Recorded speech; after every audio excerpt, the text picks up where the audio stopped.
Hello student. तो चलिए आज के इस वीडियो में हम न्यूमेरिकल का पार्ट 2 बताने वाले हैं।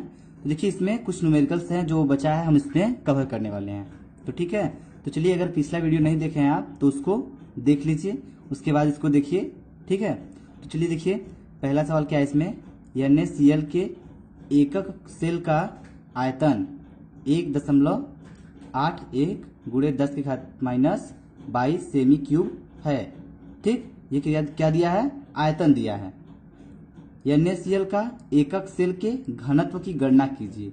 घनत्व पूछ रहा है तो एक फार्मूला होता है, पहले हम आपको वो लिख के दिखा देते हैं, उसके बाद हम देखो सवाल लगाने का कुछ ट्रिक ये होता है कि पहले हम इस सवाल में ये ढूंढते हैं कि इसमें दिया क्या क्या है और हमको निकालना क्या है।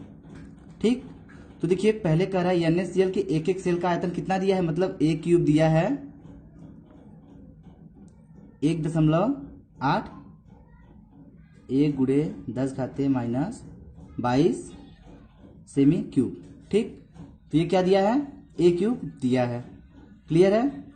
अब देखिए क्या, अब पूछ रहा है घनत्व, मतलब D पूछ रहा है। D मतलब डेंसिटी, डेंसिटी मतलब घनत्व, ये पूछ रहा है। अब एक जरूरी बात आपको बता दे कि ये जो NaCl होता है सोडियम क्लोराइड, ये कौन सी संरचना होता है, कैसी संरचना होती है? FCC संरचना होती है। ठीक, FCC संरचना में परमाणु संख्या कितनी होती है? 4 होती है। ठीक, तो यहां हम लिख लेंगे Z बराबर 4। ये क्लियर हो गया आपका? अब देखिए एक फार्मूला होता है, हम उसको आपको लिख के दिखाते हैं, उसके बाद करते हैं। ठीक, देखिए एक फार्मूला होता है D बराबर Z इंटू M बट्टे A क्यूब Na।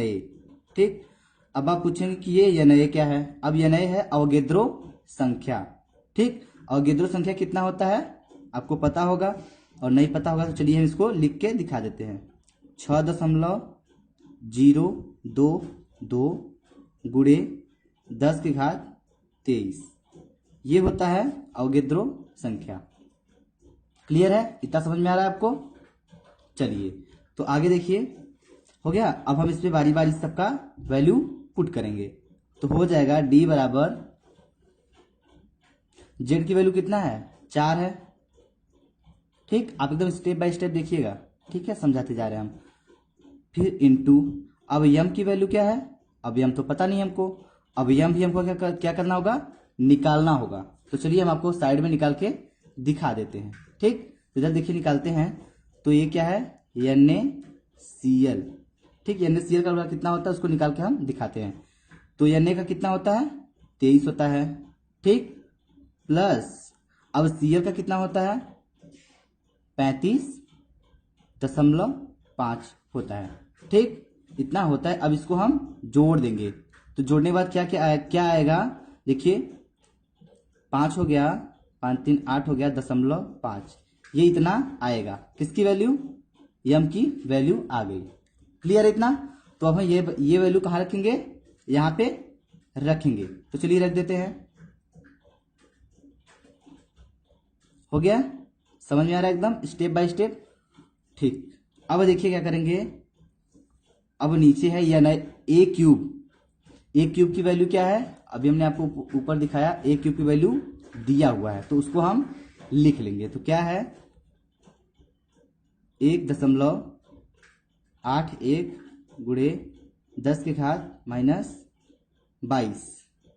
ठीक है, ये हो गया A क्यूब की वैल्यू।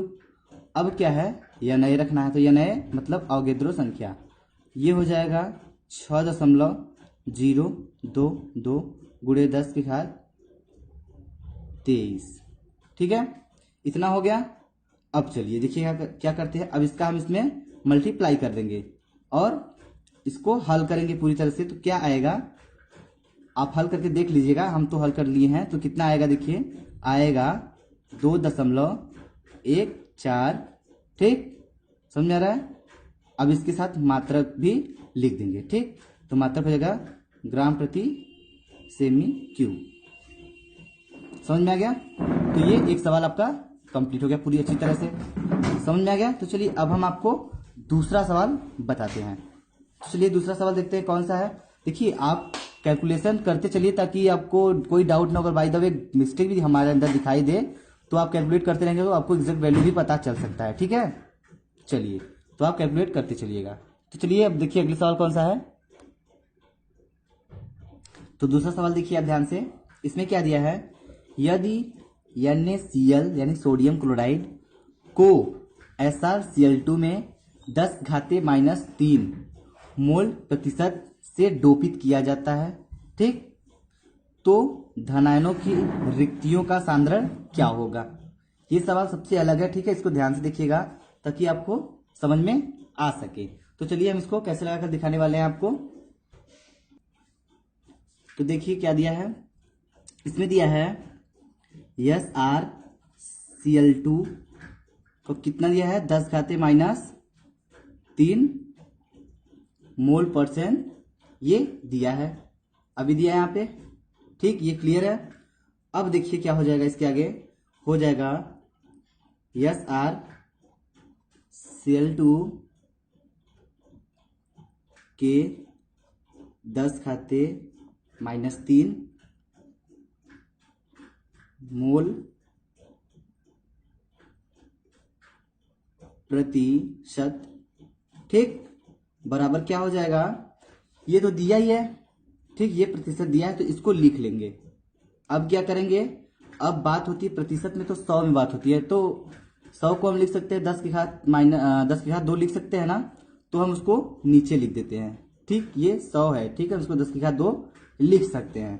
तो जब इसको हम कैलकुलेट करके एग्जैक्ट वैल्यू निकालेंगे तो क्या आएगा, देखिए ये 10⁻³ हो जाता है ना, और इंटू करेंगे, जब ये ऊपर जाएगा तो क्या हो जाएगा, 10⁻, ये प्लस है तो क्या हो जाएगा, माइनस हो जाएगा, तो टोटल क्या आ जाएगा, तो आ जाएगा 10⁻⁵ ये आ जाएगा, ठीक। अब इसको एक साइड रखो, अब इसकी जरूरत पड़ेगी तो इसको हम यूज कर लेंगे, ठीक। तो देखिए अब क्या करेंगे, अब निकालेंगे धनायन की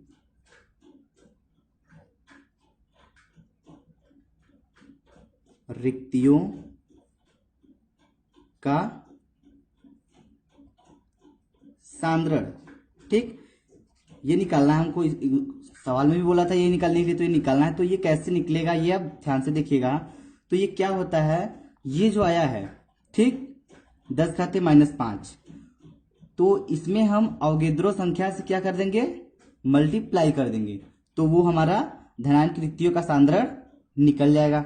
तो चलिए हम वो करके आपको दिखा देते हैं। तो देखिए अवोगाद्रो संख्या क्या होता है, आपको हम हर बार बता रहे हैं, इस बार भी बता दे रहे हैं कि आपको याद हो जाए, ठीक है। तो चलिए देखिए क्या हो जाएगा, 6.022 गुणे 10⁻23, ये क्या है, अवोगाद्रो संख्या है, इनटू, अब ये वैल्यू हम यहाँ पे मल्टीप्लाई कर देंगे, 10⁻⁵ हो गया। अब इसको हम हल करेंगे तो क्या आएगा, 6.022 गुणे 10⁻18 आएगा, ठीक। तो ये दूसरा सवाल हो गया, समझ में आ गया आपको। चलिए अब ये समझ में आ गया तो अब हम आपको तीसरा सवाल बताते हैं। तो देखिए तीसरा सवाल में क्या है, तीसरा सवाल है 58.5 ग्राम NaCl में इकाई सेलों की संख्या ज्ञात कीजिए। अब इकाई सेलों की संख्या ज्ञात कैसे होगा, तो चलिए आप इस वीडियो को ध्यान से देखिएगा, हम इसको बताने वाले हैं, स्टेप बाय स्टेप बताएंगे ताकि आपको समझ में आ जाए। तो चलिए देखिए, तो इसको निकालने से पहले हम क्या निकालेंगे, देखिए जो NaCl दिया है इसको ध्यान से देखिएगा, तो इसके मोलों की संख्या हम निकालेंगे। देखिए क्या हो जाएगा, NaCl के मोलों की संख्या, ठीक। तो ये कैसे निकलेगा, मोलों की संख्या क्या हो जाएगा, देखिए मात्रा बटे अणुभार,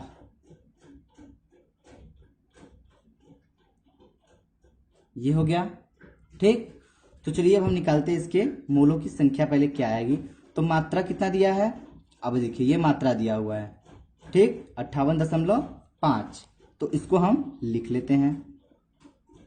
58.5 हो गया मात्रा बटे, अब अणुभार क्या होता है इसको देखेंगे। ठीक, अणुभार अभी हमने आपको एक इसके जस्ट पिछले वाले क्वेश्चन में NaCl का अणुभार निकाल कर दिखाया था, कितना आया था, उसका भी कुछ ऐसे ही आया था, 58.5 आया था।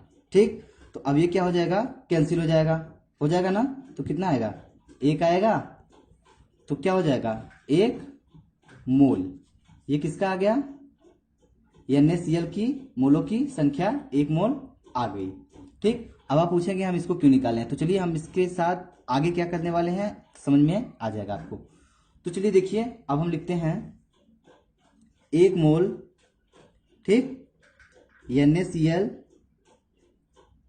में इकाइयों, ठीक, की संख्या। समझ में आ रहा है, तो ये क्या हो जाएगा, देखिए 1 मोल में मोलों की संख्या जो अवोगैड्रो संख्या है उसके बराबर हो जाएगा। तो अवोगैड्रो संख्या कितना होता है, अभी हमने आपको बताया था इसके पहले, तो चलिए हम फिर से लिख देते हैं 6.022 गुणे 10⁻23। ठीक, दिखाई दे रहा है। चलिए ये हो गया ना। चलिए तो अब हम आगे देखते हैं, आगे क्या हो जाएगा। तो अब हमको जो निकालना है उस टॉपिक पे आते हैं। तो देखिए क्या हो जाएगा, NaCl, ठीक, के इकाई सेलों की संख्या। ठीक, तो ये क्या हो जाएगा, देखिए इसमें हम लिखेंगे, देखिए अवोगैड्रो संख्या बराबर, तो ठीक है वो हो गया, तो उसको लिखेंगे 6, ठीक, 0.022 गुणे 10⁻23 होता है। अब बट्टे 4, अब आप ये पूछेंगे 4 क्यों लिख दिए हम। ठीक, ये क्वेश्चन तो आपके माइंड में उठता ही होगा, क्यों ना 3 लिख दिए होते, क्यों ना 8, कुछ भी लिख सकते थे, लेकिन हम 4 क्यों लिखें। अब आप इसको भी जानिए 4 क्यों लिखे, तो कौन सा है, NaCl, ठीक, जो कि NaCl है। तो अब NaCl कौन सी संरचना होती है, FCC संरचना होती है, जैसा हमने आपको प्रीवियस क्वेश्चन में बताया था। ठीक, तो जब ये FCC संरचना हो गया तो उसकी परमाणु संख्या कितनी होती है, 4 होता है, इसलिए हम इसको 4 लिखे हैं। क्लियर हो गया। चलिए अब क्लियर हो गया तो हम इसको हल कर देते हैं। तो कि हल करने के बाद क्या आएगा, आप हल कर लीजिएगा, हमने तो हल कर चुका है। तो देखिए आएगा 1.505 गुणे 10⁻23। ठीक, इतना आंसर आएगा, और इसका मात्रा भी लिख सकते हैं आप, तो क्या हो जाएगा, यूनिट सेल। क्लियर है। चलिए तो अब हम आपको अगला क्वेश्चन बताते हैं। तो अगला क्वेश्चन क्या है, देखिए अगला क्वेश्चन है एल्यूमिनियम घनीय निविड़ संकुलित संरचना, ठीक, संरचना में क्रिस्टलीकृत होता है। इसका धात्विक अर्धव्यास 125 pm होता है। pm है, pm मतलब समझते हैं क्या होता है, pm मतलब पिकोमीटर। तो देखिए क्या हो जाएगा, हमको निकालना क्या है, इतना तो क्वेश्चन दे दिया। अब देखिए निकालना है एकक कोष्ठिका की कोर की लंबाई। किसकी निकालनी है, एकक कोष्ठिका की कोर की लंबाई निकालनी है, मतलब हमको कोर की लंबाई किसे दिखाते हैं, ए, हमको यही फाइंड करना है। तो कैसे करेंगे, चलिए हम उसको आपको निकाल कर दिखाने वाले हैं। तो चलिए देखिए, तो हमको ए निकालना है, ए मतलब कोर की लंबाई ज्ञात करनी है। ठीक, समझ में आ रहा है। तो देखिए यह कौन सी संरचना है, FCC संरचना है। ठीक, अब आप पूछेंगे FCC कैसे हो गया, तो चलिए सवाल को फिर से देखिए। सवाल में दिया है एल्यूमिनियम घनीय निविड़ संकुलित संरचना। घनी निविड़ संकुलित संरचना किससे कहते हैं, FCC को ही कहते हैं। ठीक, और यहां से बोलता ये फलक, ऐसे भी बोल सकता है FCC, या तो लिख देगा या तो फिर कुछ ऐसे नाम दे देगा, उसका नाम ये भी होता है, जान लीजिएगा। ठीक, घनी निविड़ संकुलित संरचना, तो ये FCC ही होता है। ठीक, इतना क्लियर है। तो चलिए देखिए सवाल, अब कोर की लंबाई पूछ रहा है, तो ये हमको पता करना है। और क्या दिया है, मैं धातु में इसका धात्विक अर्धव्यास दिया है, अर्धव्यास दिया है। तो इसका त्रिज्या कितना होता है, इसका एफसीसी का त्रिज्या कितना, त्रिज्या सूत्र क्या होता है, त्रिज्या बराबर होता है a/2√2। ठीक, ये होता है। क्लियर इतना। अब हम इसका इसमें क्या करेंगे, मल्टीप्लाई करेंगे। तो अब यहां से a की वैल्यू क्या आएगी, a बराबर आ जाएगा 2√2r। ठीक, तो ये a का आ गया, a आ गया। अब देखिए ये r है, तो अब यहाँ पे r की वैल्यू लिखेंगे, हल रख के हल करेंगे तब ना आएगा पूरा। तो r की वैल्यू निकालेंगे कैसे, तो यहाँ जो दिया है अर्ध व्यास 125 पिकोमीटर, तो पहले हम इस पे बात करते हैं। तो ये देखिए क्या होता है, ये 125 pm है, तो 125 पिकोमीटर को हम किस में चेंज करेंगे, मीटर में चेंज करेंगे। क्लियर है। तो मीटर में चेंज करने के लिए क्या करेंगे, कैसे करेंगे, तो उसको आप ध्यान से देखिएगा।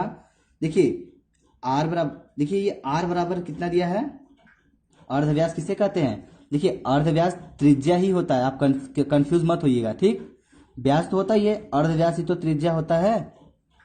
ठीक, समझ में आ रहा है, नहीं समझ में आया तो एक बार छोटा सा उदाहरण लेते हैं। इधर देखिए, जैसे आप लोग मैथ पढ़ते होंगे, तो ये एक वृत्त है। ठीक, ये क्या है, पूरा ये व्यास है ना। तो अर्धव्यास की बात हो रही है, तो ये त्रिज्या ही हुआ ना, इधर से आधा कर देंगे तो त्रिज्या हो गया। तो यहां से आप क्लियर कर सकते हैं, त्रिज्या कितना दिया है, 125 पिकोमीटर। तो हम इसको मीटर में चेंज करेंगे, तो कैसे करेंगे, तो हो जाएगा 125 गुणे 10 की घात -12 मीटर होता है। ठीक, ये क्लियर हो गया, होता है ना। चलिए, ये समझ में आ गया आपको।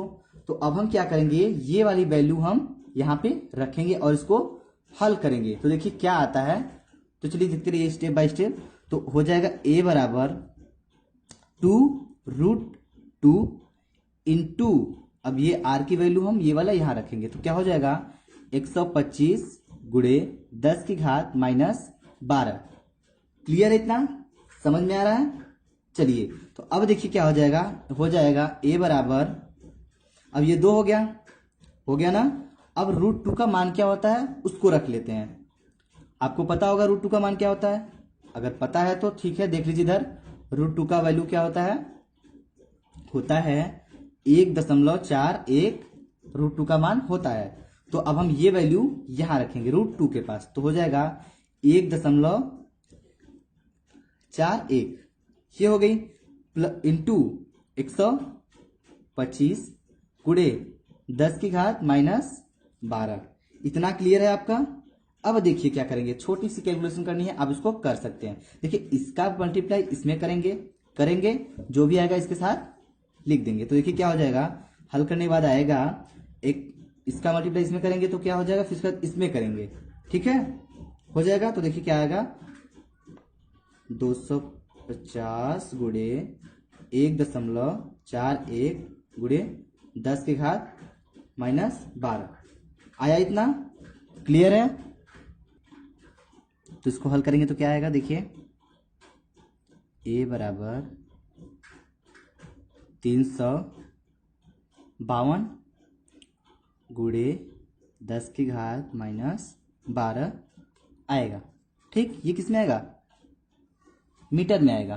ठीक, अब देखिए 10 की घात -12 मीटर है, तो हम इसको पिकोमीटर में ही लिख देते हैं। तो क्या लिखेंगे, तो आएगा a बराबर, अगर मीटर में लिखते हैं तो ये सही है आपका। ठीक, अगर पिकोमीटर में लिखते हैं तो हो जाएगा 352 pm, मतलब पिकोमीटर। ठीक, समझ में आ गया।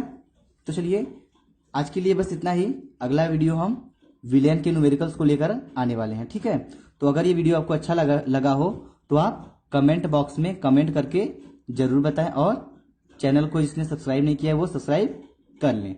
ठीक है, और आपको ये हम बताना उचित समझते हैं, हमेशा बार बार बताते हैं कि 7 से 8 कौन पढ़ाता है, अवनीश सर पढ़ाते हैं। ठीक, और 8 से 9 हम यानी केमिस्ट्री पढ़ाते हैं, राजन सर, आप तो जानते ही होंगे नाम। और 9 से 10 चलता है मैथ का। ठीक, तो वो कौन पढ़ाता है, सूरज सर पढ़ाते हैं।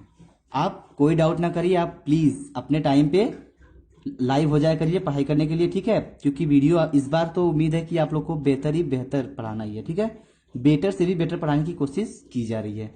ठीक, तो चलिए, थैंक यू।